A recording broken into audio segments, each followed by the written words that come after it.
and we'll begin the agenda. Right, welcome everybody to the Corporate Services and Economic Growth Overview and Scrutiny Committee, being held today remotely out on the internet.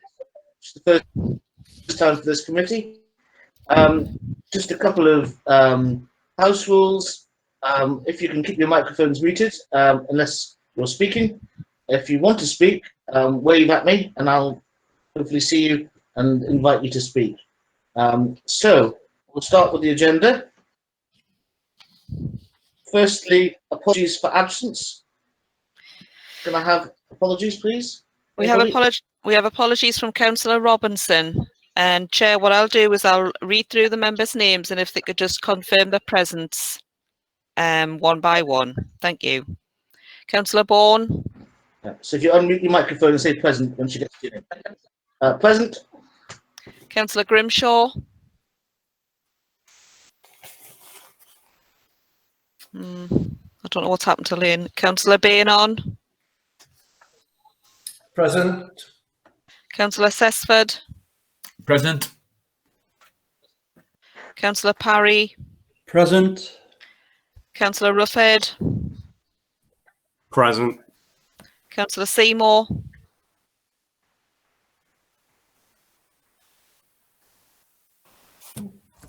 Present. Councillor Simpson. Present. Councillor Swithenbank. Present. Can I just check the cabinet members who are here as well, please? Councillor Dodd.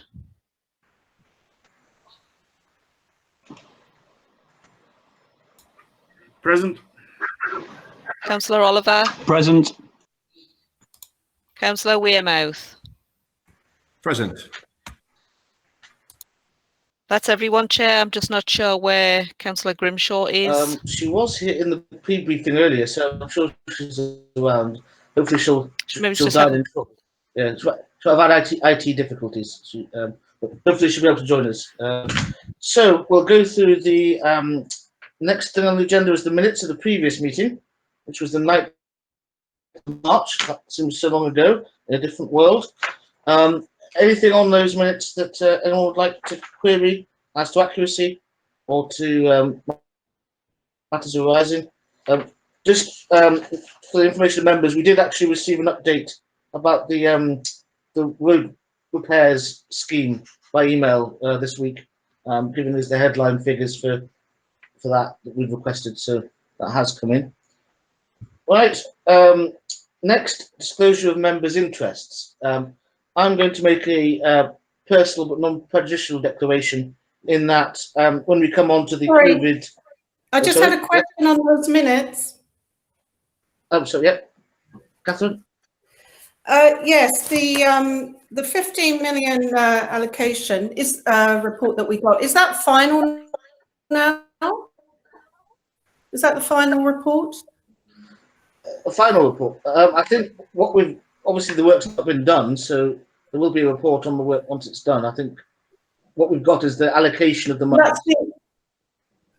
Sorry, that's the final report of what is on the list for the 15 million. That's all. As far as I'm aware, that's the allocation that's been made. Yes, unless there's any officer here who can correct me. No, I'll double check that, Catherine. Obviously, it's a lot harder to consult officers in this format, but I'll check and get back to you on that offline. But I think that's right. Thanks. Anything else on the minutes? Declarations? No, can't see it. Right. Disclosure of members' interests. I said I'm going to make a personal, non-prejudicial declaration in when we discuss the COVID report. We will be discussing the government schemes to help business. My business has been in receipt of one of the standard schemes. So I don't think it's prejudicial that we're not going to make a decision on it. But if we go into detailed discussions on that particular scheme, obviously I'll have to take a view on that. But I just wanted on the record. Any other declarations? No, Chair. I can't see anybody waving. Oh, yep. Go ahead. None. Councillor Sesford. Yeah, on the same thing you just said, David, I'm a treasurer of a club who's received a grant as well for the COVID, so I'll just declare that, please. Okay, we'll do that. Similar declaration. Any other declarations?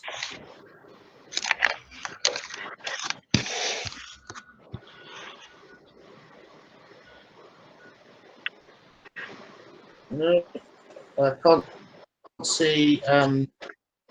Just David. No. Oh, yes.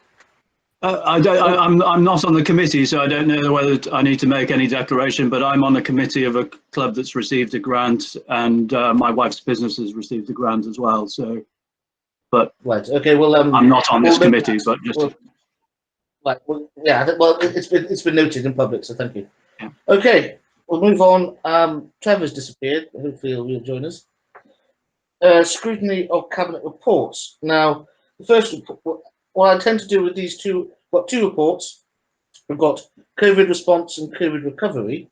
How I propose to take these is I'll ask Daljit and the two cabinet members to give us an overview of the whole COVID strategy, which encompasses both reports, and then we'll dig into the individual reports after that.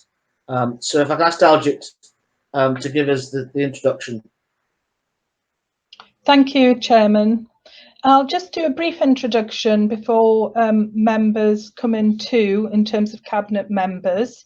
So as we know, the COVID arrangements have been ongoing for some time, and we brought these two reports to the cabinet in order to give members a full update of the arrangements that we had put in place as an officer team, along with member involvement for the county.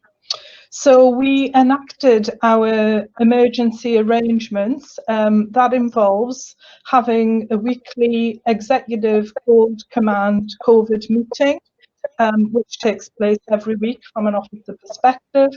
This is supported by a BIMPT, which is a business interruption management team meeting, which consists of the operational heads of service, and links into our regional arrangements through the local resilience forum.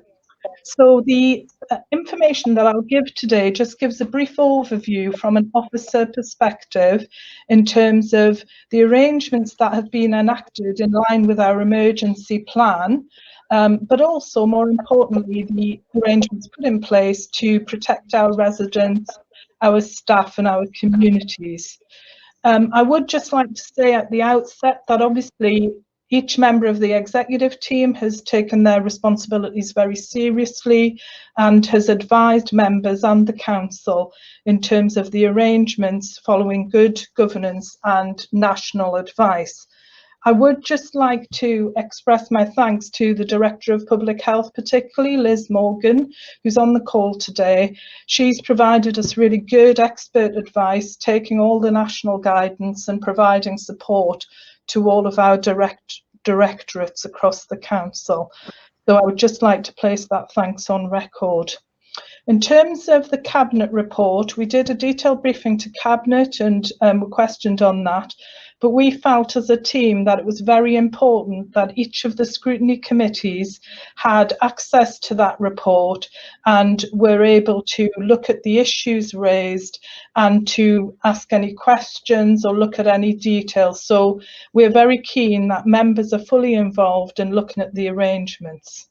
So really in overarching terms, we had 4 key priorities. They really were around ensuring that we had the right arrangements in place for our communities and to support our communities through this critical time. Secondly, that we ensured wherever possible, we concentrated on essential services, making sure that the council functioned and essential services continued wherever possible. Primarily, thirdly, we ensured that the health and safety and the well-being of our communities were protected. So alongside those essential services, we also looked at other services that we needed to stand up quite quickly to ensure that there was a proper and effective response.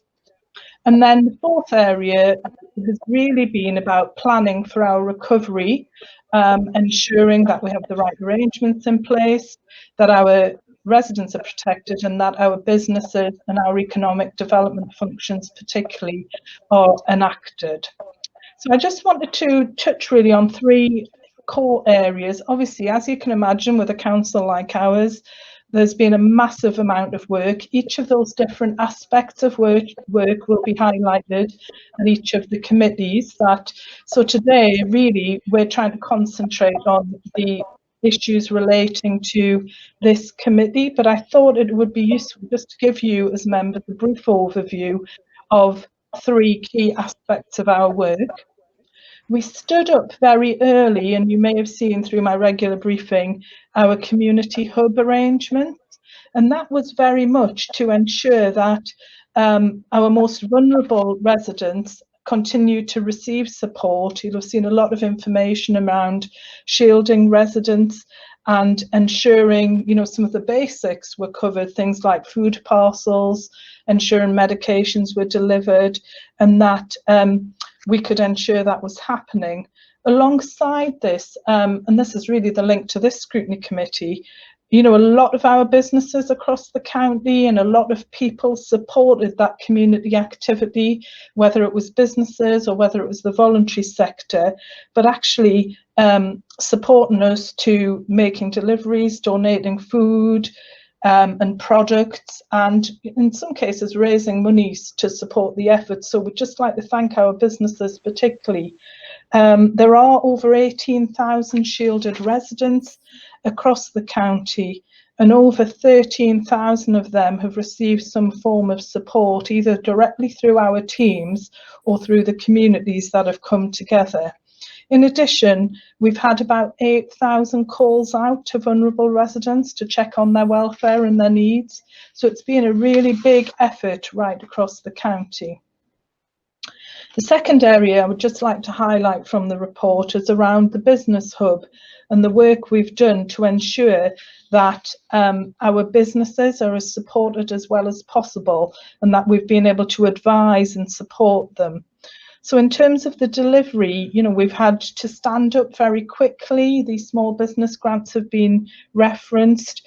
We've had to get out over £86 million to over 7,650 Northumberland businesses. That's been a very promptly enacted arrangement, and the vast majority of those have been paid out very quickly. Obviously, there have been the relevant checks in place, but businesses have been very appreciative of that support. Alongside this, the Business Hub has handled over 1,100 enquiries, with the majority of those businesses contacting us, finding financial support as an outcome to that contact.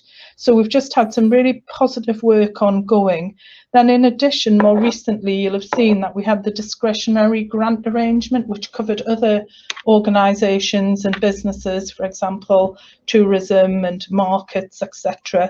And that led to another £4.6 million being passed out to those organisations. And then finally, in relation to the business hubs, we've had £1.5 million secured from the North of Tyne Combined Authority to help with our business support arrangements. So obviously there's a Northumberland element to that, and that's worked very well. So there's not only been a council response, but a North of Tyne response too. The third area I would just like to briefly cover for members is around social care. And I think, as you can imagine, from a health and wellbeing perspective, alongside the community shielding arrangements, the need to support the more vulnerable members of our community, and particularly residents who live in care homes and or receive care in their own home. Obviously, as an essential service, we've prioritised them, and we've given a great deal of support into care homes and those services particularly. I'll cover those probably at the care and wellbeing Scrutiny in more detail, but I just thought it was really important to mention them because they are businesses too in this county and do contribute a significant amount to the well-being and economic well-being of the county, and we felt very strongly that it was our duty to ensure that the residents in care homes were prioritised and well supported. You know, we did that through a range of activity, providing free PPE to all care homes from day one, ensuring we had good contact with them, providing them with good infection control training. There's a whole range of support that's gone in there, but the care homes themselves have done a great job, and we really appreciate the support they've given alongside all of the other social care workers, whether it's children or adults across the council, who as essential workers have just continued with their daily work. So in terms of, that's the coverage of the first report. In terms of the recovery report, obviously there's a lot of information in there about the work that we're currently doing around economic recovery and ensuring that the county continues to operate well, and that we can ensure that we work alongside other organisations like town and parish councils and particularly businesses. I am concerned, you know, obviously things are opening up. We need to ensure we provide the right support into town centres and into other places to ensure that as the opening up occurs, that everybody is safe and well. So it's really important that our health and safety functions, our public protection functions work alongside the police. We've got a very good relationship there, working well together to try and keep people safe, but ensure that people know we're open for business and that we look to support our communities. So I'll just finish there and hand over to Councillor Oliver. Thank you. Thank you. Councillor Oliver. Thank you, Chair. I'll sort of keep this brief, and thank you to Daljeet for that excellent summary of some pretty comprehensive and robust work that's been happening. I think I'd just like to sort of place on record thanks from the Cabinet and the whole administration to the officers for the phenomenal response to really what's been a totally unprecedented situation. And it you know, people have been working all hours, all weekends, and it's, you know, and in a way that really has been very, very impressive. I think this crisis has highlighted the importance of local governments and the, you know, the way that councils touch upon all of our daily lives, and I think that, you know, it has been really quite impressive. I think the first thing to say is that we've had to sort of establish new structures. It's been really, yeah, the response has meant doing things that haven't been done before. So the business hub didn't exist, and that was mobilised very quickly. The Northumberland Community Together programme equally didn't exist, and the council has played a really important role in sort of coordinating not just its own efforts, but also the effort of other organisations, voluntary groups, and local communities.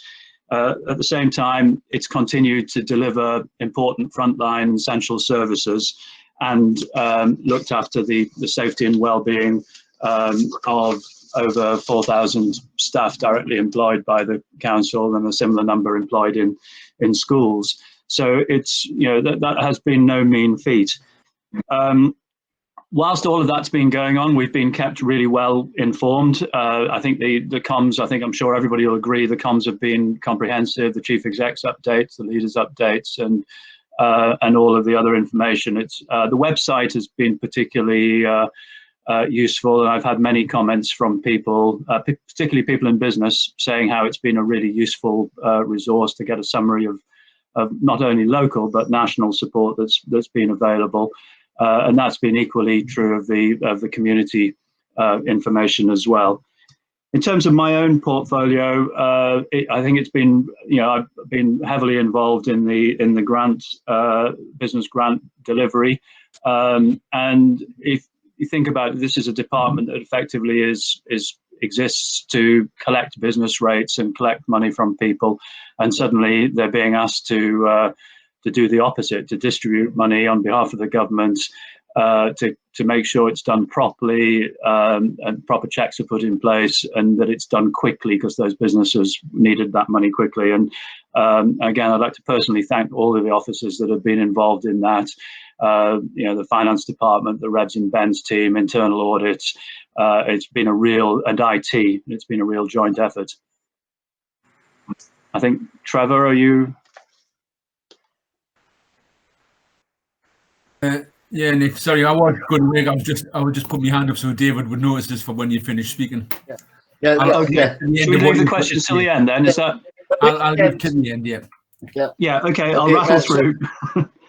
So, as Daljit mentioned, £86 million has been distributed to 7,650 businesses, and 99.7% of the applications have been dealt with.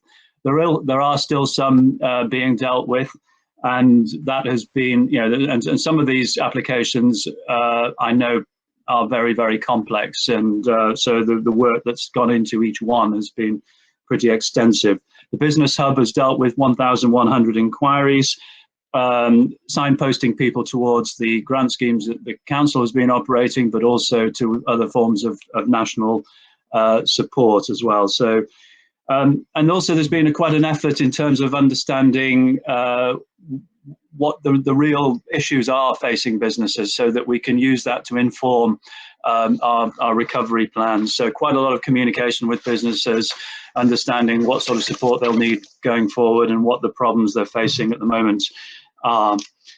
We secured another 4.6 million for the discretionary grant scheme. The first phase of that has been run, and the final applications are just being dealt with at the moment. The second phase is about to go. So again, a lot of work going into that. Unfortunately, we haven't been able to support every single business. Some businesses have just not met the criteria. We've lobbied hard for extra money, and we've lobbied hard, and some of the changes that the government have made to the scheme criteria, I'd like to think, at least in part, as a result of the lobbying that we've done through our MPs. I'm sure other authorities have done the same lobbying, but the government have responded, and they have tweaked the criteria, but not everybody have been supported. We're now working with retailers, with town centres, and to understand how we best get the retail and hospitality industries in our town centres and our more rural areas back up and running. And that's an ongoing piece of work. And Daljit has mentioned the importance of the sort of public safety in that respect, but there's also a lot of work to do to sort of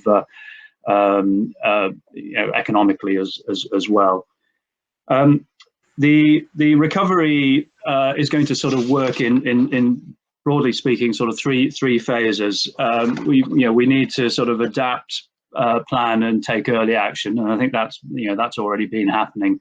And working closely with businesses, working closely with business organisations like the Chamber and the LEP, and working with the North of Tyne and the Borderlands growth deal to make sure that we're best placed to support with real useful support. The next phase is to manage the transition, and that has started. And as we sort of exit the lockdown, and that's gone some way so far, but there is still a way to go, and it's important that we do that safely, so that we don't see any spikes in the pandemic locally. And then in the longer term, we've got to do some work to rebuild the economy, and that's a sort of it's a 18 months, 2 year program, and that is particularly important. We work with government. We make sure that we have sort of oven-ready projects that they can fund. We make sure we work with the LEP, and we make sure we get the greatest possible benefit from the North of Tyne and the Borderlands. That's going to sort of, I think, come into three broad areas. Green growth is really important, and there's some phenomenal work going on around offshore and renewable energy around Blythe and the energy park. And I think we are well placed as a county to be a significant hub in an international growth in green energy. We also need to regenerate our town centres, and that's key. Some phenomenal work going on in Blythe and Hexham and Ashington, and we need to make sure that every town centre in the county is best placed to become a more vibrant and economically successful centre, and that is going to necessarily mean some change and very comprehensive planning. And then finally, the transport infrastructure is really important. I think the planning application for the A1 dualling has just gone in, which is great news. But the Northumberland line project is progressing at pace, and that really is exciting. It's a significant development that as well as environmental impact, it will have great economic impact as well. So in a that's really a quick canter through. The report is extremely comprehensive. I think Richard may be about to speak now, and then we'll take questions at the end. Thank you very much, Chair. Thanks, Nick. If you're there, can you turn your camera on and give us a spiel? Richard? Hi, David. I'm struggling a little bit for broad bandwidth, so I'll not necessarily put the camera on unless unless I'm guided that I need to do that, because otherwise I think the call might fall out. Okay, we'll hear your disembodied voice then. Off you go. Absolutely. So I don't think I've got an awful lot to add on what's already been said, to be honest, for the sake of actually saying it. I mean, I'm very pleased with the level of support that's been put in place to help all businesses across the county, and as Nick has said, we're constantly striving to find additional opportunities for funding from government to make up any of the gaps that we've got. The team, both in the council and at Advanced Northumberland, have put in a monumental shift in terms of getting the grant support out and so on, and we're very pleased that we've consistently been in the top 5 councils in terms of getting that money from central government out the door.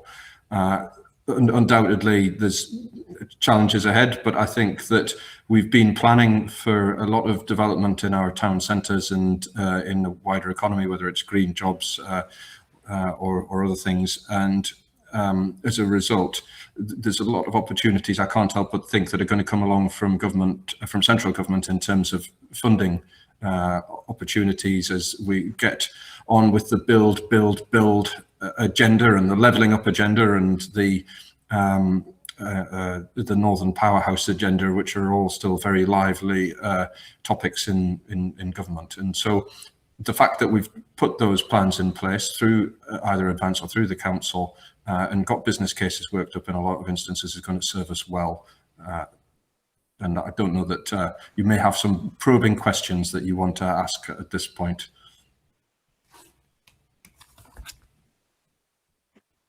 Was that Councillor Sessman? So Trevor, did you want to raise an issue or ask a question?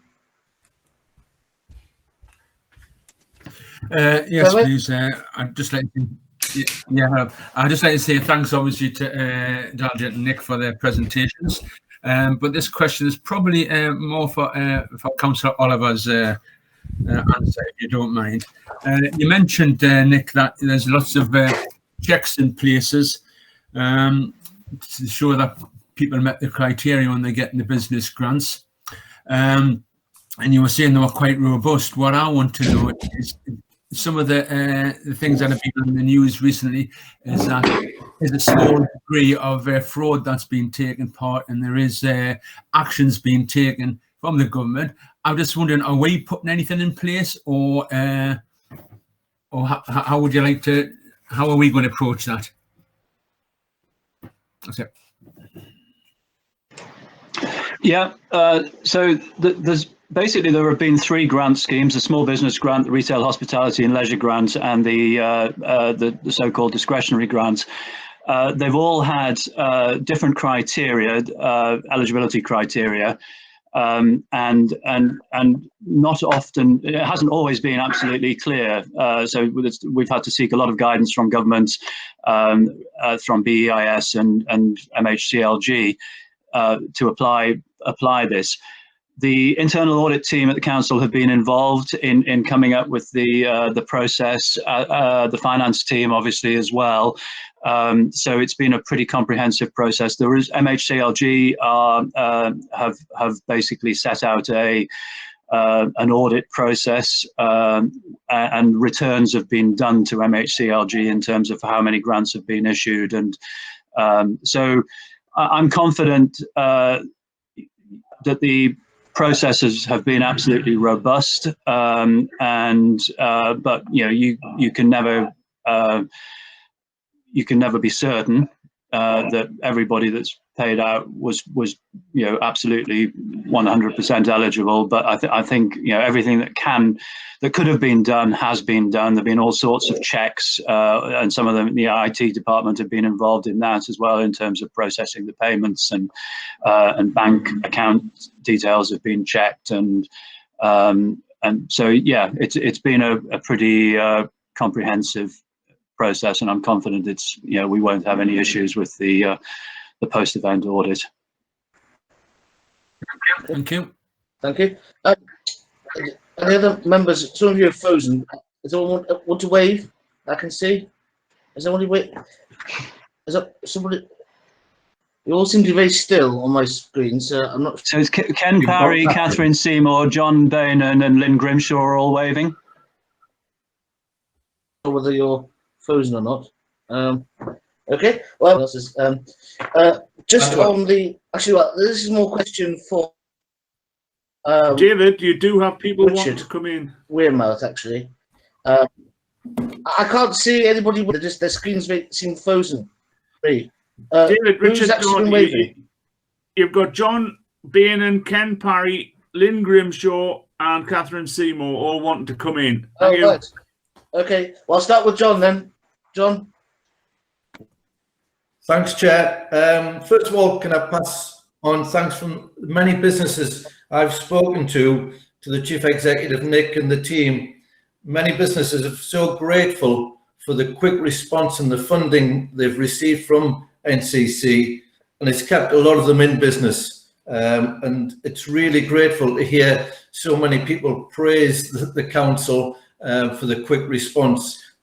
Some of them have been in within days of the applications going in. So from all the businesses in Morpeth who've received this, pass on the thanks. I think that obviously we're putting in place different projects in the town for keeping people safe, and that's ongoing. There are still some concerns that possibly we should be doing a little bit more in the town, but most businesses so far are happy. It's the ongoing, because this obviously is going to take many months and years to get over this. The rents and rates, which will happen in 6 months' time, a year's time. In Morpeth, a lot of the properties are owned by local people, but many on Bridge Street are owned by national companies. And it's really, if there's any help from the council in the future, to put pressure on national property owners to reasonably look at the rate or the rent that they're charging, as people are worried to what will happen at the end of this year, beginning of next, etc. Thanks, Chair. Yeah, so I think I think we have to be realistic. I don't think the council will be in a position to help pay people's rent financially, but certainly there's a lot of lobbying going on all of the time. I think it's also worth pointing out that private landlords, and this would exclude the big sort of Lamco, Propco type operators, but smaller private landlords, the government has encouraged banks and building societies to provide interest and capital repayment holidays, and have encouraged but can't force those institutions to pass that benefit on to their tenants. And what we're seeing is quite a wide range of responses. Some of people have flipped to reduce rent, some people are doing nothing at all, some people are are giving complete holidays or at least deferment. But yes, I think it's important that we just keep lobbying on that, and I'm sure we'll see some structural changes in the property industry in the next 12 months. Thanks, Chair. If I can just come back, yeah, I mean, the businesses don't expect the council to keep paying. It's more the lobbying of the national companies. Yeah, that's great. No, we'll certainly do that. Okay, but thank you, Councillor Bennett. Well, next I've got Councillor Parry. Councillor Parry. Yes, Chair. Thanks, Chair. Just a quickie on section 3.3 in the report, Chair. The figures given are for June the 7th. Do we have any up-to-date figures for this, please? Section 3.3. Is that in Report A or Report B? Report A.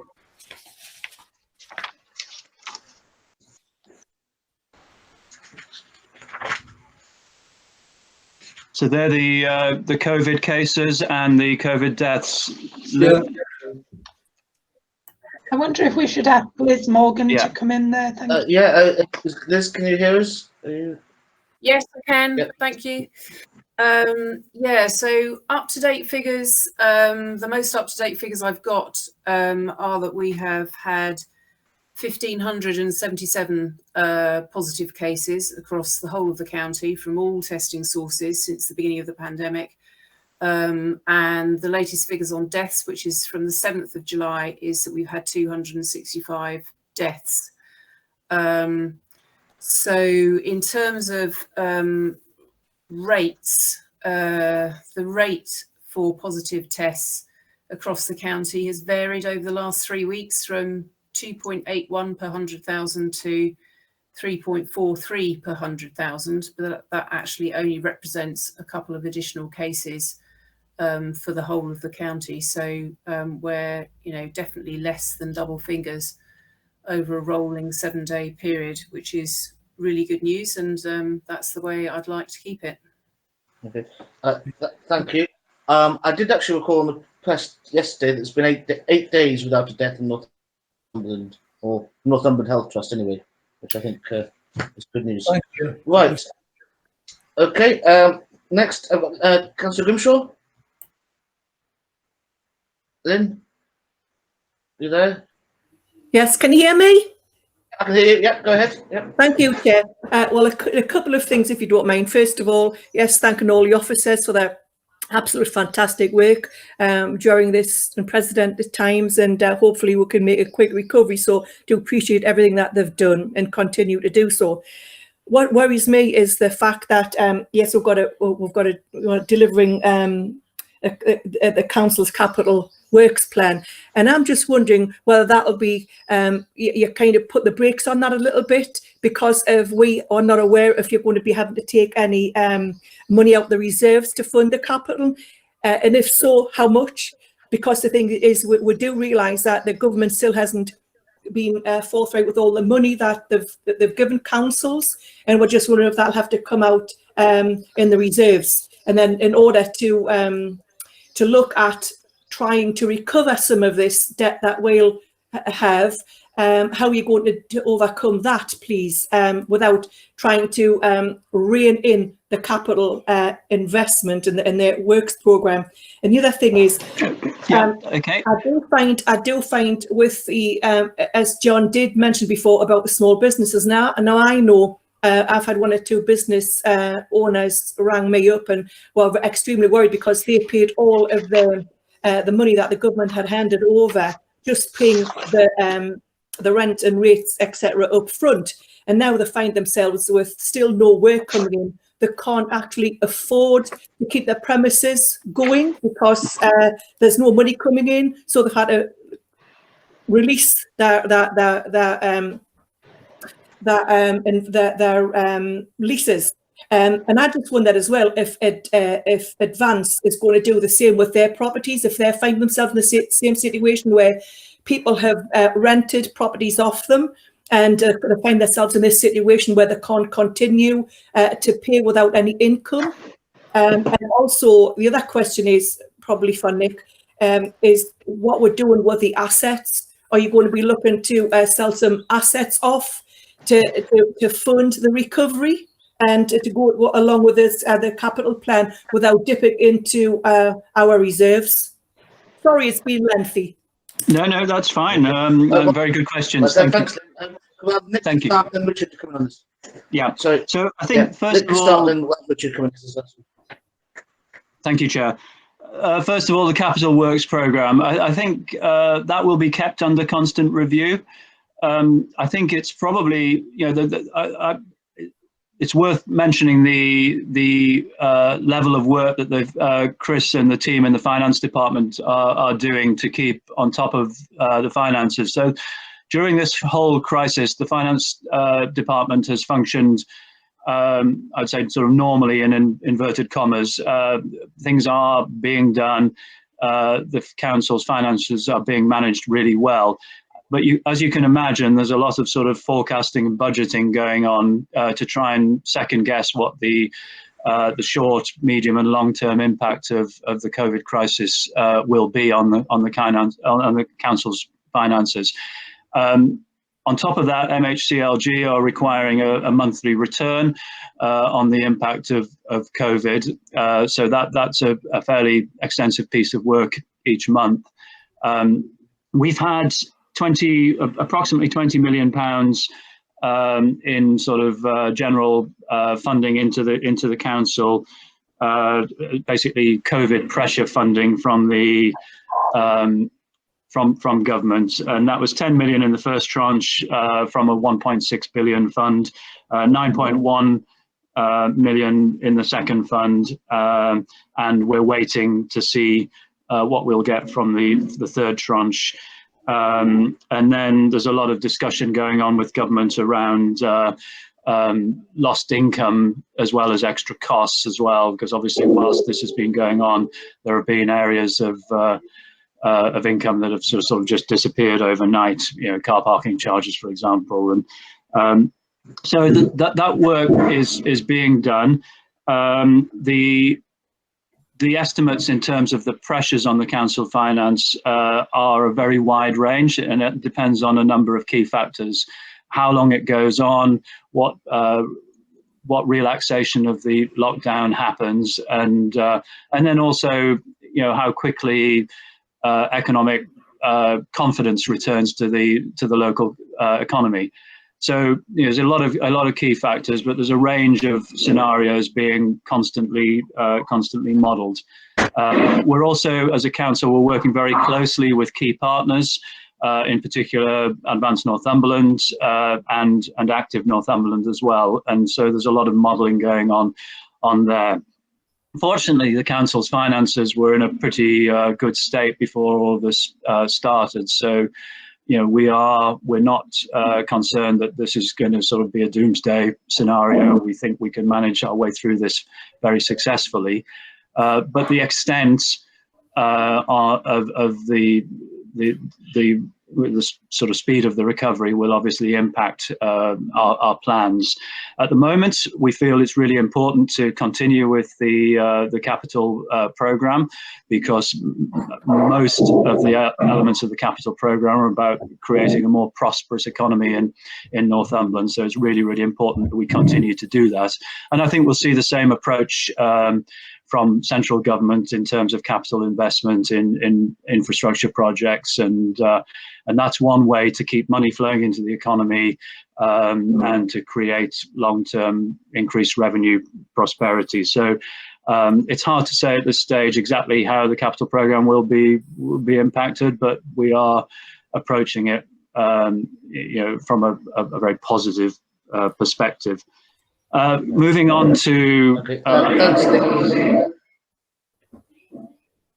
I'd probably let Richard come in on the question around leases and Advanced Northumberland, but I think he'll probably say that things will be dealt with on a case-by-case basis. Chair, do you mind if I just respond? Chair, could I just respond? Chair, could I just respond, please? I think David's frozen there. I believe you're wanting to respond to something that Councillor Oliver was saying, so you might as well go. Yeah, getting back to the fact that our books are in good state, that just reflects on the last administration, because we had that all mapped out. So in fact, that was a good job we did, because otherwise I don't know what position you would have been in today if we hadn't done that. But also the thing is, when you're getting on about recovery and spend, I'm just wondering, and build. We're looking at now new ways of working, and that officers will not be working as much from County Hall. And I'm just wondering if you're going to continue to spend money to be refurbishing County Hall at the speed you have, because if a lot of people are going to be working from home, and you are expecting income coming in from businesses, and now that may not happen. Could I ask what the difference will be between what you budgeted for the income you'll be receiving as against putting a new canopy on the front? Is it necessary? Because we could be putting this money to further use and continue the refurbishment of County Hall, because this present moment of time, if we're looking at new ways of working, to me, I think that would be a complete and utter waste of money. Thank you. Well, thank you for that. I'm sure you wouldn't expect me to agree with your point around the previous administration leaving the council's finances in a great position, but this is not a political environment, and I think it's a scrutiny committee. But I'm happy to be scrutinised on the detail. I think the point around County Hall is that the project continues. It's an important project. It's a much better value for money project than was previously being considered. And I think we will be looking at the estate across all council buildings. There's some really good work going on, the Future Services Board and digital transformation. And you're quite right to point out that things will be different after COVID, and the accommodation requirements of the council will be different. And we will take that into account, and that work is already beginning to look at that. But at the moment, there are no plans to stop the development of County Hall, and I'm happy to report that the development of the site in Ashington is progressing nicely. Thank you, Nick. I think we've lost David again, but I'll pick up the points. He's just trying to come back into the meeting there regarding advance, and I won't stray onto the political bit about how we were left with a £65 million black hole in the budget by the previous administration or anything like that, because that's all political, obviously, for something like this. So in terms of advance, and specifically on the points of rents and so on, as Nick has said, we look at these things on a case-by-case basis. There's some organisations who have approached us who are who have particular circumstances around the operation of their businesses within Northumberland, and particularly around Manor Walks, I would say, is where we've encountered this the most, where we've looked at packages with those people. I think that everyone's managing to pay their rent at the moment. That's what those government grants, for some part at least, were intended to do, and coupled with the furlough schemes and loans and other support that the government had put in place. So in terms of the organisation itself, we've seen an impact in the value of some of the assets. In particular, Manor Walks has suffered in terms of its value. And that reflects the nature of COVID and also the nature of what was happening on the high street. But we're confident that that value will come back up a little bit. I don't know if that satisfies your question, Lynn. I'm happy to expand on that a little bit more, but obviously some of it will be commercial and in confidence with the organisations in question. I can't go into names of businesses or anything like that, as you would expect. Thank you. Thank you, Richard. Thank you, Richard. Yes, but it would just be nice for you and Nick to maybe keep updated with regard to your recovery and the plans, and just to get reports in so we can see how you're actually getting money back into the county for to go on these future projects, because obviously we want the county to flourish. And be able to encourage businesses to get back to normal and do as best as we can. So thank you. I would really appreciate if we could have some, like regular updates and reports of what's going on, so we can keep all our members updated to our recovery. Thank you. I think obviously part of the things to come out of this report are what we would like to see in the work programme going forward. And I think I would agree, and members would probably agree, that an update going forward about the recovery of the council and recovery of the council's arm's length bodies like Advance would be sensible. So I think we'll obviously discuss putting that into the work programme. Thanks, Ed. Right, moving on. I think I had Councillor Simpson waving.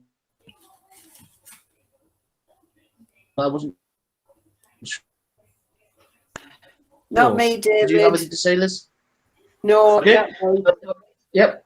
It's hard to tell, but okay, thanks. Catherine Seymour. Councillor Seymour, you're definitely waving.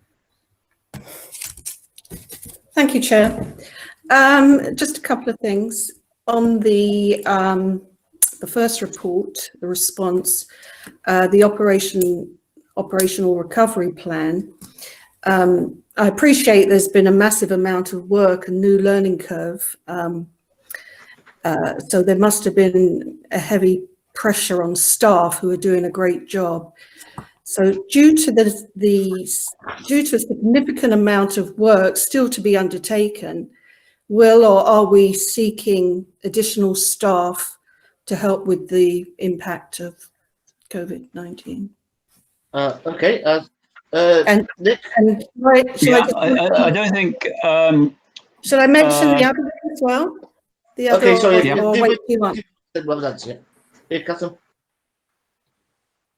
Yeah, and on the other planning for the recovery in Northumberland, I just wanted to mention the Northumberland, the county's Northumberland communities together, which has played a great part, a critical the communities and volunteers.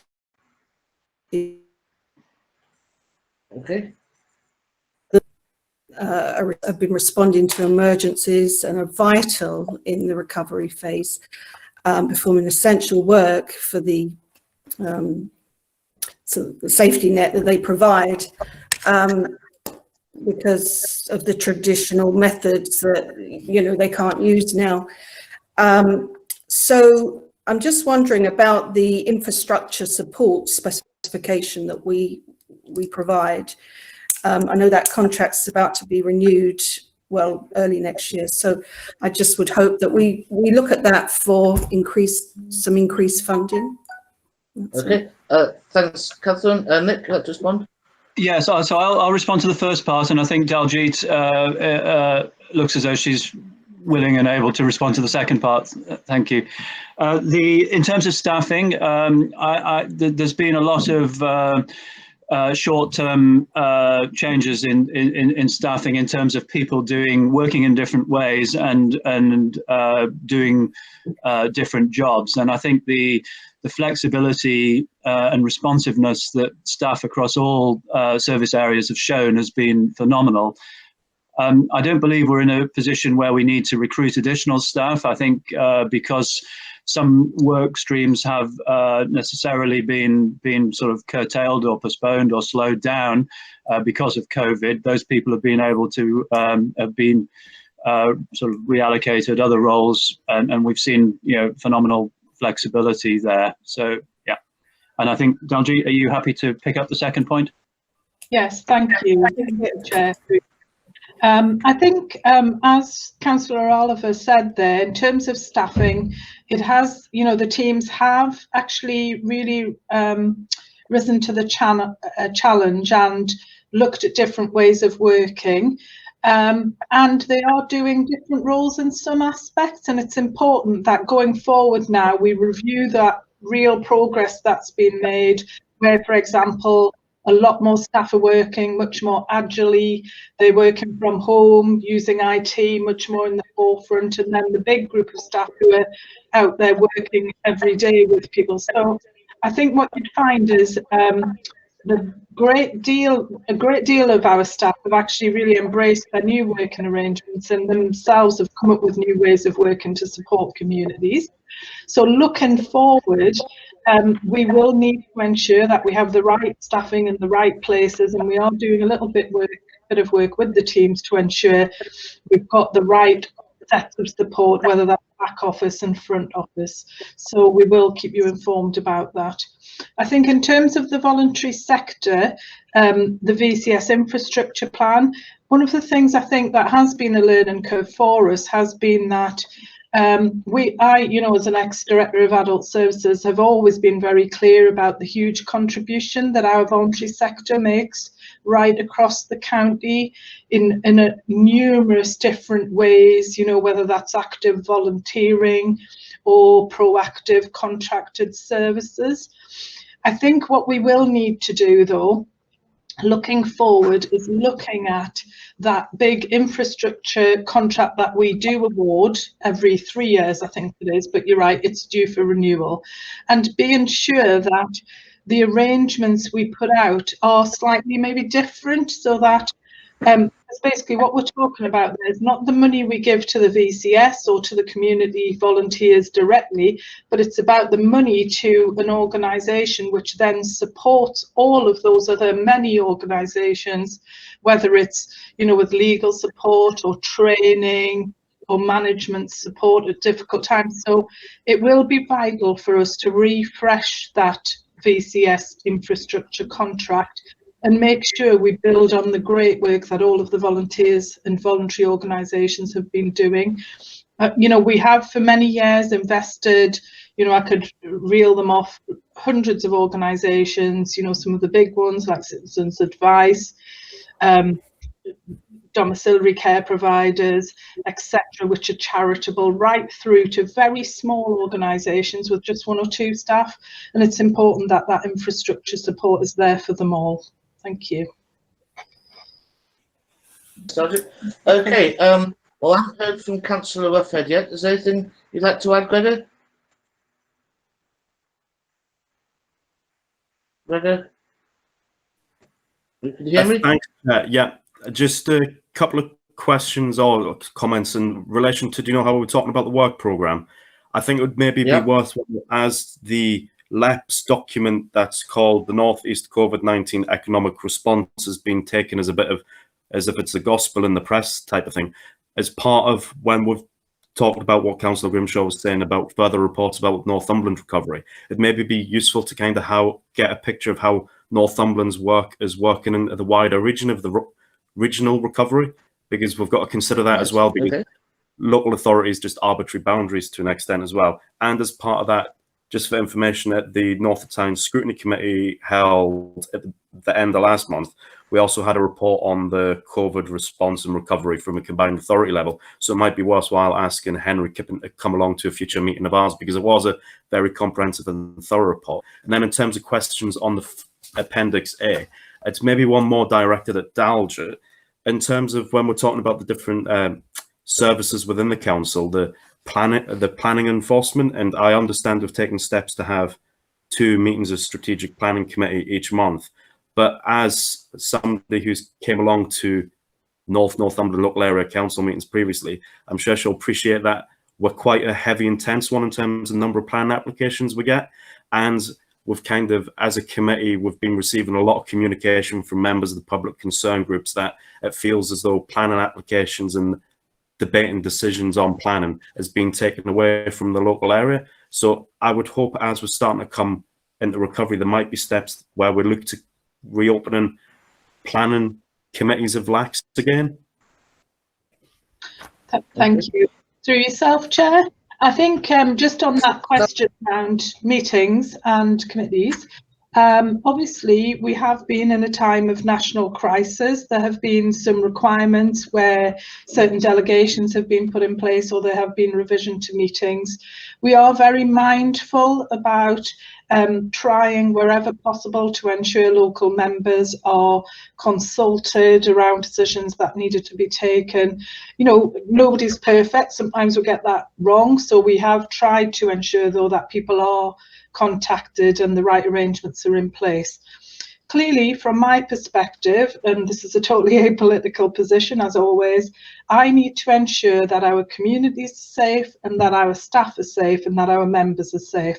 So we are coming towards what I would call probably the first phase of this COVID response, where, you know, we're looking at an ease of lockdown. Things are opening up a bit. For me, this is probably the most critical time. Now, we have managed to get up and running from an agile perspective, so I will be talking to members of the Cabinet about their views about how we take other meetings forward. And as Councillor Roughhead knows and has indicated, you know, I always enjoy my visits up to the north to the local area council, and we usually get a good public turnout. So it's really important that those democratic arrangements continue. But obviously it has been a national crisis. We feel we've done what we needed to do in the best way we could, and we look forward to, you know, wherever we can, in a timely and risk managed way, getting back to business as usual. Thank you. Okay, thank you, Dodgett. Just on your first point, Gregor, about North of Tyne feed into the committee, I think that's a very sensible idea, and we'll look at what reports we can get on the wider area in the work programme. Okay, I think Councillor Swithenbank hasn't had a chance yet, so Ian, have you got anything to ask? Well, I hadn't indicated, Chair, but I would just make this point. It's been a fascinating observation through this national crisis of the performance of local government. No other structure had the ability to have the boots on the ground to deal with vulnerable people, businesses, get money to people to know who they were. Without local government, the government's response to COVID-19 would have been very limited, because no one else had the ability or the numbers to perform in the way local government has. Overall, I think Northumberland has much to be proud of what's been achieved. I'm not going to criticise, because it was new ground for everybody. People were learning as they went. But taking a step back, when sometimes it feels that local government doesn't have a friend in the world, when there was a national crisis, how could the government have responded without a structure like local government? It couldn't have. So well done, local government nationally, in my opinion. Okay, I think we'll echo that, Councillor Swithenbank. Thank you very much. Right, well, I think that's everything on the COVID reports. We're obviously going to feedback some of your comments regarding what we'd like to add into the workflow, and we'll come back with that in due course. So I think we'll now move on to the next item on the agenda, which is the workforce report. I think Kelly's going to present this, and then Nick's going to come in. So Kelly, are you? Yes, thank you, Chair. On the call somewhere? Can you hear me? Yep, I can see you. Go ahead. Okay. Thank you very much, Chair. This is the annual report and the update and mechanism of assurance to members of the Corporate Services and Economic Growth Overview and Scrutiny Committee. It's quite a lengthy report, so I'll just cover off some of the key highlights within it, and then I'll hand over to Councillor Oliver, if that's okay. Yes, go ahead. Yep. So just some of the key issues. Clearly this report was for 1920 and led up to the period just when COVID had commenced. I would imagine next year's report will look very different, but certainly within this report there's some key aspects just to cover around the role of the Workforce Committee. The Council has retained a Workforce Committee which meets monthly, and managers and directors are provided with a position statement of a suite of key workforce indicators, and they are then responsible for providing feedback and accountability back to the committee in relation to those matters, and that seems to work extremely well. We have revised our HR and OD people strategy for 2021. That's been focused around 10 HR and OD strategic themes, and they're outlined on pages 3 and 4 within the report. On page 5, there is some additional roles which have been reconfigured or added to the HR and OD structure. We now have a joint quality and inclusion lead, which is a joint role with Northumbria Healthcare NHS Foundation Trust, and that's Patrick Price, who has certainly been doing some excellent work with us. And we've also formalised the role of a volunteer network coordinator, and that's really about ensuring that we have good governance in place for our volunteers and also that they're well supported. But there is an additional role which we have added to the team, which is around an engagement advisor. Staff engagement has been hugely important to us, and probably more so important throughout the COVID period, where we've needed to engage with staff very differently, and this has been hugely positive and supportive.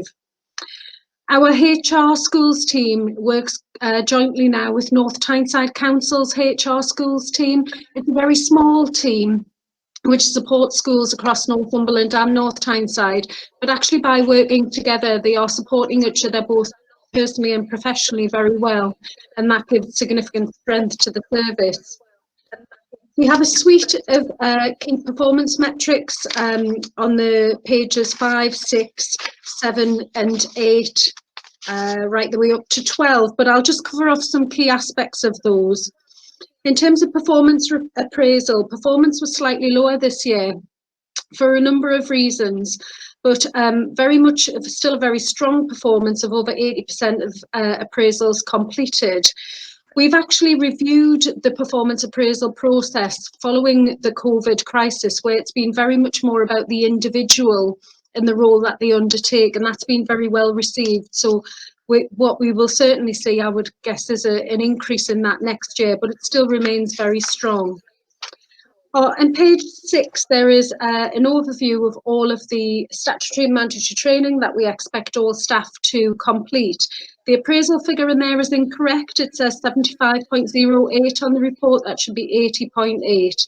But as you can see, there's strong performance across the board in all of the 11 subjects which we expect staff to undertake. In relation to personal and professional development, the council still has a strong personal and professional development function. We've completed over 350 apprenticeships from levels 1 to 7 during the last year, and we've increased our apprenticeships over 40% since 2017. On page 7, there's some indication of some of the case management work, which covers disciplinary grievance, dignity at work, and health and wellbeing policy cases. You will see the health and wellbeing policy cases are split out and defined between review 1, 2, 3, and 4. The reason for that is that we've changed the policy. So review 1 is an early stage care and concern approach, but right the way through to review 4 is a final stage. But we thought it would be useful for committee members to see that broken down in terms of numbers, in terms of by directorate, how we're working across the organisation. There's been a small number of cases of mediation, just 5 there, which has worked very positively. And we've had 27 nominations for coaching using our internal coaching service, which has been very welcomed by staff across the organisation. If I can move on to page 8, sickness absence for 2019-20 had an annual cost of over £4 million. It's a significant cost to the organisation, and it's something that we have a very close eye on throughout. We've taken a very different approach in the last year, where we've really strengthened our approach around support and wellbeing to employees. Mental health support is a really strong part of our health and wellbeing process, and we've introduced what's called a wellbeing action plan for each individual employee. What that does is help us work with individuals to identify when they function well, what does that look like, and when they're not well, what that also looks like, just so we get a better understanding of how they function at work and actually what's causing their sickness absence. And those have been really supportively well received. And we're also asking managers to ensure that when they undertake supervision with an individual, they have a very pragmatic and proactive discussion about an individual's well-being. There is some information there by directorate based on the amount of sickness absence and the cost.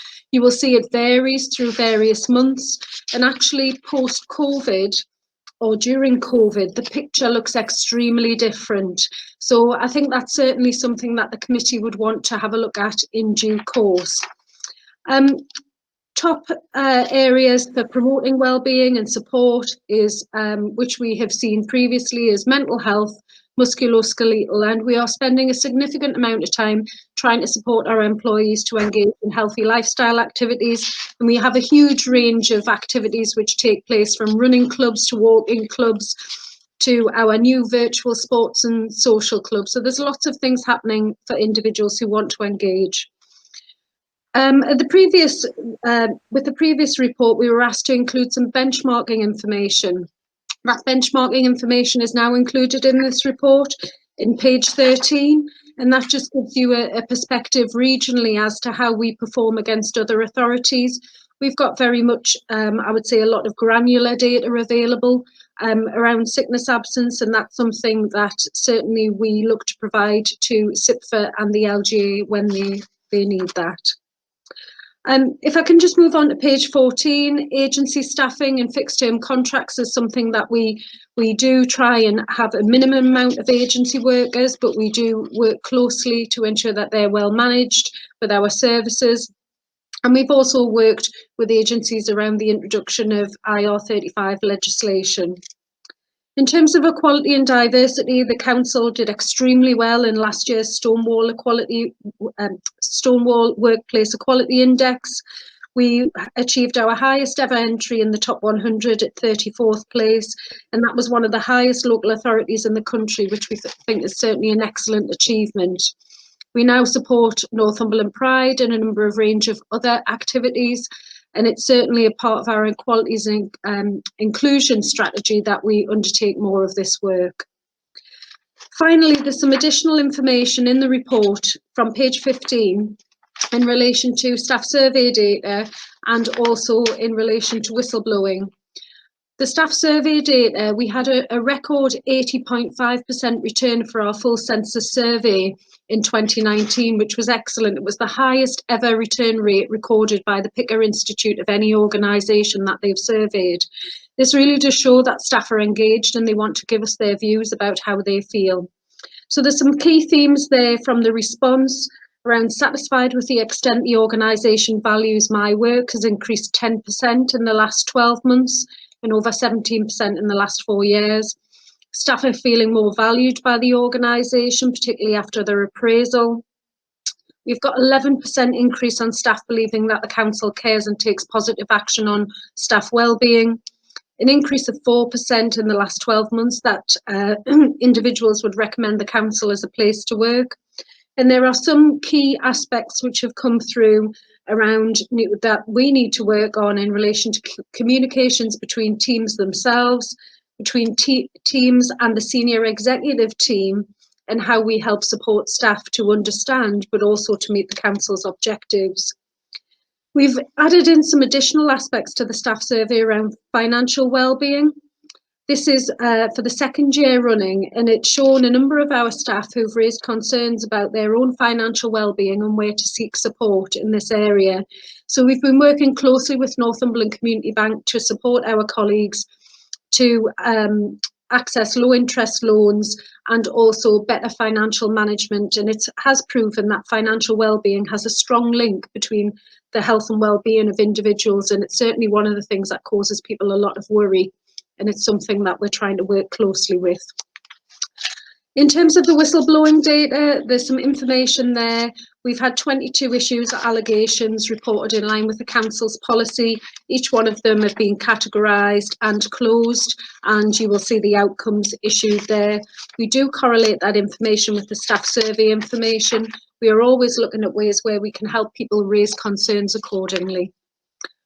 I'll hand over to Councillor Oliver.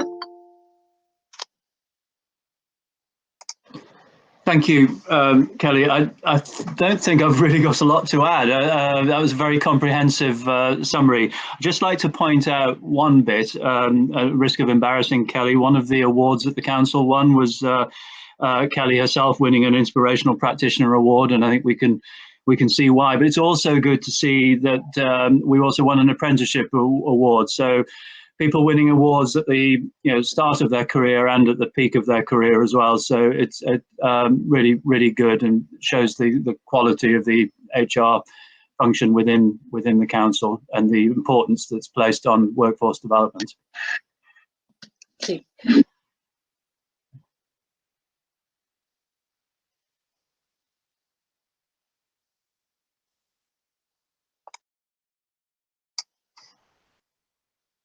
Trevor, I think in the absence of David, shall I just take the question?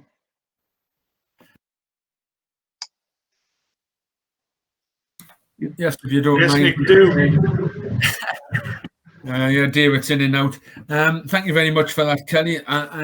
There is a staff health and wellbeing group which meets every 2 weeks, and I attend that as elected member mental health champion just to observe. In fact, in about an hour's time, there's a calm meeting going on. So if anybody wants to have a little bit of practice in how to be calm, it starts at 1 o'clock. So I'd like to obviously pass on my thanks for Kelly Handyside, who does her bit for that, and all the rest of the people. It's well attended and some great ideas come out. So that was one of the things I just wanted to say in praise of some of the things that we are doing for our staff in particular. But apart from that, Kelly, I did want to actually ask you something, performance appraisal, if you don't mind, which was on page 5.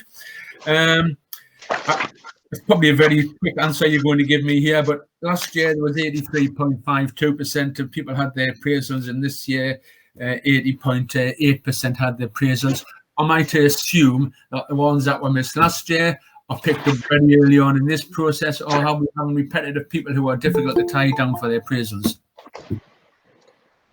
So thank you very much for that, Councillor Sesford. I think that the challenge we had with appraisals was at the beginning of March, obviously some of the COVID activity commenced quite rapidly, and we also had a number of staff whose appraisals were scheduled in March who unfortunately had to immediately field.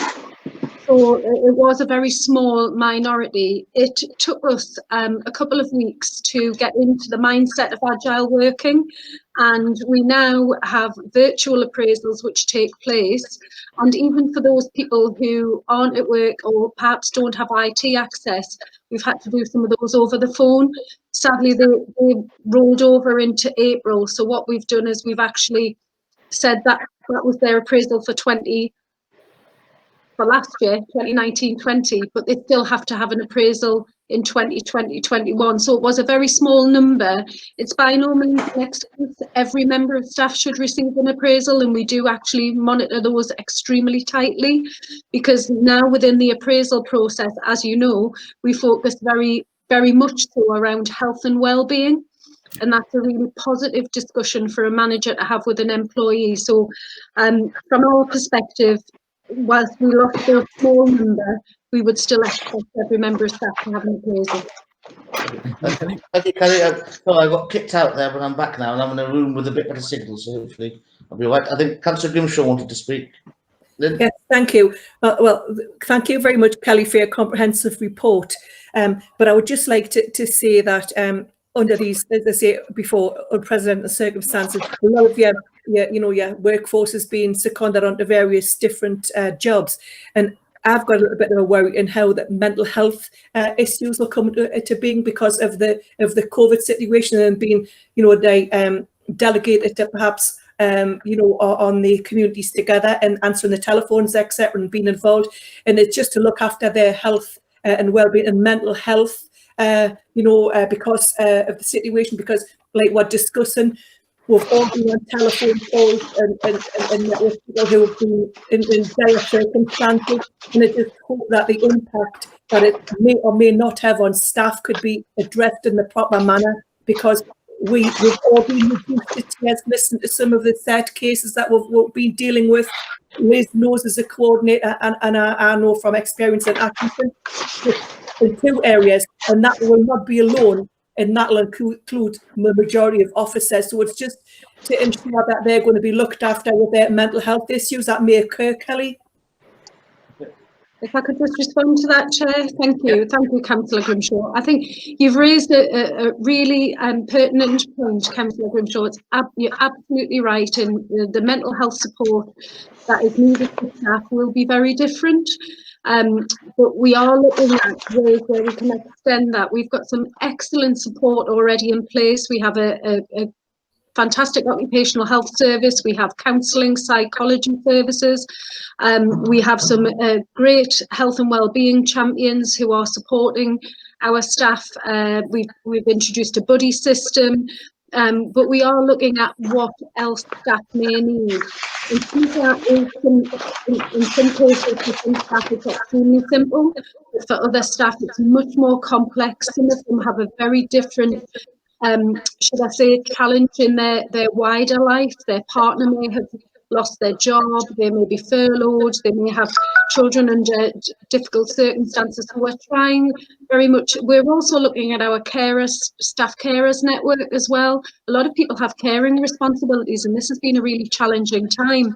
What they have fed back to us is that the council's staff network facilities have been an absolute lifeline throughout this. So I think we've got some great support in place, but we can always do more. So I'll certainly take that on board, and I'll be happy to feed back to members in due course. Okay, brilliant. Thank you, Kelly. Thank you. Right, do we have any more questions or queries on this report? Councillor Murphy? I think Kelly just answered in part what my question was going to be. I was just going to say, usually how we get this report on an annual basis, just to understand the impact that COVID's going to have on our workforce. Could we get like a 6-month snapshot so we can get an indication of where perhaps next year's report was going? So then as an authority, we can try and intervene and see what steps might to mitigate before we see it next year. Okay, is that possible, Kelly? Yes, of course. Thank you, Councillor Raffed. I think we'd be delighted to do that. I think a lot has changed. Our workforce has absolutely stepped up to the challenge that we face. So I think it would be good for us to share with members some of the very positive aspects as well that have come out of this, and how we work and how we have supported our employees, and how they have supported the council and its residents, of course, accordingly. So that would be good. Thank you for that. Yeah, thank you, Kelly. Right, anybody else on this report? No, I can't see anybody. So thank you very much, Kelly. And we'll move on to the next item on the agenda, which is the debt recovery report. This is going to be led by Chris and Graham. I don't know if you're here. Anybody? Yeah, I'm happy to sort of do a quick canter through, and then Chris could pick up any bits. Is that okay with you, Chris? Of course, yeah. Okay. Yeah. Graham as well. Okay, so Nick, if you start. Graham's here as well to answer any questions. So I think we last had an update on debt recovery in March. This is a sort of effectively a year-end update, and we do it quarterly, and obviously it's monitored every month. Northumberland County Council traditionally has been very good at recovering debt and high levels of recovery. So I'll just do a quick sort of run through the key figures, and then if Chris or Graham have anything to add, and then we can go into questions. So the first thing is to say that write-offs. We had a write-off report presented at Cabinet recently, and the write-offs this year were approximately in line with previous years of £2 million. Important to note that that's not debt that was created necessarily in the previous year. Some of it will be, but much of that is sort of more long-standing debt. There are no figures of alarm there, and I think it's probably a sort of a normal level of write-off. The next point really is to sort of move into the different types of debt. The first type is sundry debt, and that is basically invoices, broadly speaking, it's invoices that the council issue to people outside of council tax, business rates and housing. And you can see that the figure has fallen the 31st of March on the figure last year. I think it's worth noting here that one or two large invoices can make a difference, and so sometimes this is a timing issue when you have creditors that include things like health trusts. Obviously, they are going to pay those bills, and there'll usually be a reason why it hadn't yet been paid. It may be in dispute or being discussed or whatever. But so I don't think there's anything significant to report in that section. The next area, well, actually, it's probably worth just pointing out that the table on page 4 that breaks it down by service level area. I don't intend to go through that, but you can see where those invoices are from. Also on page 4, it then goes on to talk about council taxes. So 155,753 domestic dwellings with a net collectible debt of just over £200 million. And that's an increase of 13.3 million on the previous year. And so each year there's an element that isn't paid. And at the end of the year, there was 11.6 million that hadn't been paid, which was an increase of approximately £2 million on the previous year. It's and of that, 1.4 million was within year, so that's approximately 75% of the extra. There's a number of reasons sort of outlined on page 5 for that, and so obviously the impact of COVID in March, the council tax support scheme, elements of universal credit, and also just an increased level. So even if the percentage stayed the same and the collectible amount was increasing by 13 million, then the net debt at the year end would be higher. So the collection rate overall 97.6% against the target of 97.8%, and I think given everything that was happening during last year and the impact of COVID, I think that's a very good outcome. And also in paragraph 14 talks about this sort of extra volume and the increase in contact. The next area is non-domestic business rates. So that's basically the business rates that we've been talking about that earlier when we were talking about the business grants, and the 13,455 business properties with a collection of about 234 million, rateable value of 234 million, and net collectible debit of 85 million. So broadly speaking, businesses pay around 50p in the pound of their rateable value.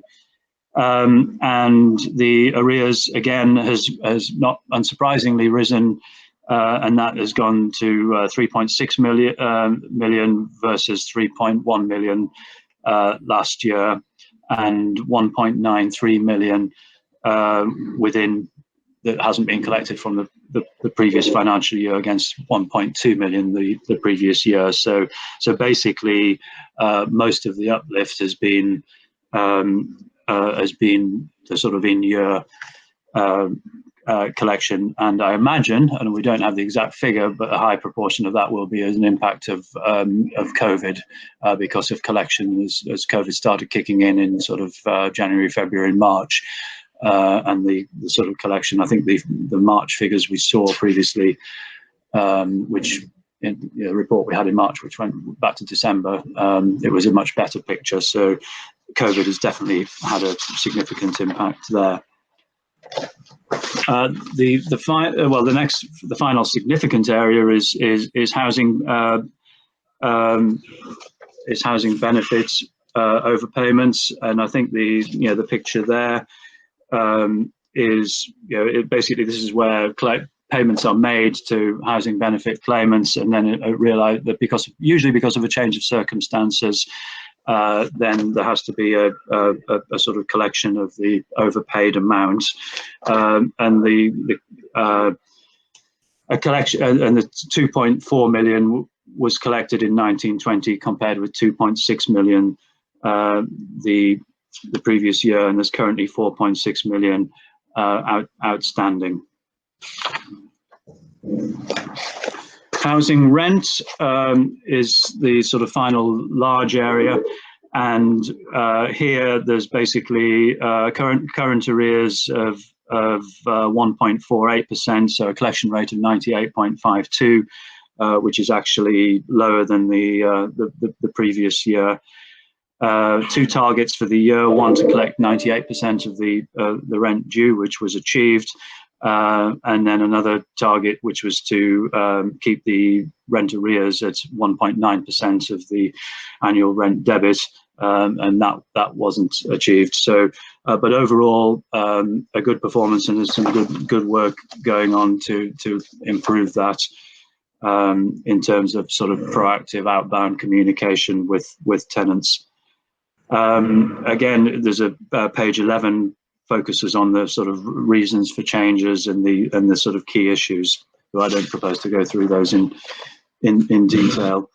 The final bit of the report talks about some of the work that's going on within the department, in particular sort of use of data, working with other organisations, government initiatives, and so on. And there's a lot of good work going on to maintain the council's excellence collection levels. So I'll stop there, and then and I'll ask Chris or Graham if they want to add anything, and then we can open it up to questions.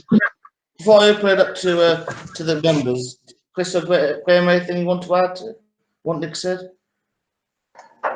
Thank you, Chair. I think Nick's covered everything very comprehensive there. Possibly the only thing I would add is, although we don't have the benchmarking data yet available nationally, what we do know is regionally that we still have the best performance for in-year collection of council tax across the LA12.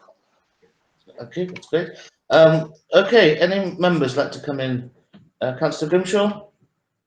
Yes, thank you, Chair. Yes, I'm a little bit concerned about the 8% reduction of council's tax support for working age customers, including those who had nothing to pay previously. I mean, you know, we try to fight this off vigorously because of the implications. Now, I can't see how, you know, that you're going to make a huge indent in that when they couldn't pay prior to what they're going to be paying now, and they're going to be put in worse predicaments, especially with all the money you've got to start retrieving. So I would just like to know exactly what the difference between you've actually collected, what you haven't collected, how much is it costing to actually to be able to recover it, and has it been worth it? And the other thing is, I find out about universal credit, the migration hasn't actually fully been implemented yet, and I'm a little bit worried about the collection rate on page. Sorry, I'm just losing all my papers. On page, let's see where it is. Oh, I'm so sorry. Yeah, I had it all wrote down. Well, yeah, because there were so many weeks that we had to look into, and the average the tenants on the wait for the first monthly payment was from up to December the 18th to March the 31st, 2020, was average on 5 weeks for their first monthly payment. So that was the debt they were in, and at the 31st of March 2020, this has resulted in the collective arrears of quite a substantial amount of money. Now, it's going to increase to people who will be moving on migration. The debt is going to be substantially more. I mean, now it stands at 6.2 weeks in arrears, and I don't know how you're going to be looking at that. Amounts of £466. And I'm just wondering how you're going to overcome that recovery as well, knowing people are just getting deeper and deeper in debt. So I would just like, you know, updated reports on those kinds of recoveries, please. Okay, thank you, Councillor Grimshaw. There's two questions there. One is the effect of the reduction in the council tax benefit scheme. Now, I think there's been we get some money from central government about that. Someone like to explain that? question? I can sort of pick up the general point, and then Chris or Graham might be able to help with a little bit more detail. But fundamentally, we had the debate around the scheme when it was introduced 2 years ago, when it went through cabinet and then full council, and obviously at that point, we pointed out that the previous plans had actually been more, extensive, and I think we were aiming to collect something in the region of 1.1 million versus a previous plan of around about 5 million. We've introduced this scheme, and it was voted through at full council, and we had expected to collect about 1.1 million with a collection rate of about 83%, and indeed that is what has happened. We did expect to see a lower collection. The overall collection rate is sort of 98% approximately, and we're working on 83% collection rates for people that get council tax support, and that's where it's at 82.62%. So I think really what has happened has been entirely as was forecast and was expected. I think there's a lot of work being done by council officers to work with the people that are finding it difficult, and that's well documented in the report, and it's something that we do need to keep a very close eye on. I think it has collected an extra 1.1 million in terms of revenue, and that was necessary. So. I think that would be my summary. Pick up on the second point around universal credits. I think that's really, it's a point well made. We need to be very keep a very close eye on that. I think the report sets out in detail the measures that are being taken, and the way that officers and other organisations are working with people that make the transition from other forms of benefit onto universal credits. The government have made some changes to the scheme, and it's been changed several times to take into account these concerns. And I think that there is an ability for people to sort of effectively get an upfront payment and then repay that from their universal credit. And I think some of the work that's going on in terms of proactive outbound calling will be very positive in that respect, in terms of working with people and helping them to manage that transition period. It is undoubtedly a difficult transition period for people, and we need to make sure that the support mechanisms are there and to help with that. Before I go back to Councillor Grimshaw, the officers want to add anything to what Nick said. Thanks, Chair. I think you possibly made reference to the Council Tax Hardship Fund. So the Council received 3.4 million as a share of the 0.5 billion national monies. And that's been able to support the Council to reduce the bills for the working age local council tax support caseload by up to £150 each. So that's been a cost of 2.1 million. So we now have over 13,000 working age households with no bills to pay. We've also obviously, since COVID started, experienced quite a significant increase in the caseload. So the caseload prior to COVID was 15,890 households.